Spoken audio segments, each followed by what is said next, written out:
الہی پھول برسا پتھروں والی زمینوں پر.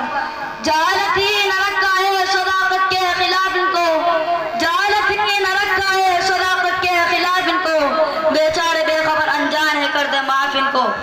اسی طرح ایک بڑھیا کا واقعہ ہے, روزانہ آپ صلی اللہ علیہ وسلم کے اوپر کوڑا کرکٹ پھینک دیتی تھی, مگر آپ صلی اللہ علیہ وسلم کچھ نہ کہتے اور خاموشی سے گزر جاتے.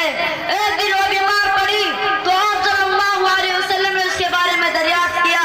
بیماری کی خبر پا کر آپ صلی اللہ علیہ وسلم خود بڑھیا کی عیادت کے لیے تشریف لے گئے. بڑھیا نے جب آپ کو اپنے پاس دیکھا تو اس نے رو رو کر آپ سے معافی مانگی اور اسی وقت ایمان میں داخل ہو گئی. آج دشمنان اسلام نے غلط خبر پھیلا رکھی ہے کہ اسلام تلوار کی زور سے پھیلا ہے, مگر حقیقت یہ ہے کہ اسلام حسن اخلاق سے پھیلا ہے.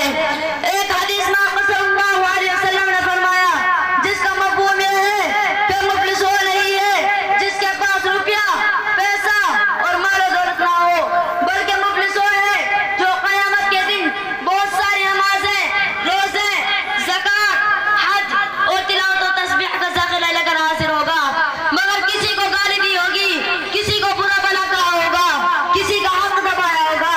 اس نے جو لوگوں کا حق مارا تھا اس کے بدلے میں اس کے نیک اعمال ان کو دیے جائیں گے, یہاں تک اس کی تمام نیکیاں ختم ہو جائیں گی. یہ حدیث ہم کو اس بات کی طرف متوجہ کرتی ہے کہ ہم بندوں کا حقوق کا اور اپنے اخلاق و معاملات کا بہت زیادہ خیال رکھیں اور اپنی ذات سے کسی کو تکلیف نہ ہونے دیں. جہاں تک ہو سکے لوگوں کے ساتھ بھلائی کرنے کی کوشش کرے تاکہ ہمارے نیک اعمال ہمارے پاس محفوظ رہیں. اگر ہم سے کسی کو تکلیف پہنچ ہی جائے تو فوراً اس سے معافی مانگے کہ زندگی کا کوئی بھروسہ نہیں, نہ جانے کب موت آ جائے اور ہم معافی نہ مانگ سکے. اللہ سے دعا ہے کہ اب تک ہم نے جو لوگوں کے ساتھ جو بدرقی کی ہے اس کو معاف کرے اور آئندہ کے لیے ہم یہ عزم کرے کسی کے ساتھ برا سلوک نہیں کریں گے. آمین. وآخر دعوانا الحمدللہ رب العالمین.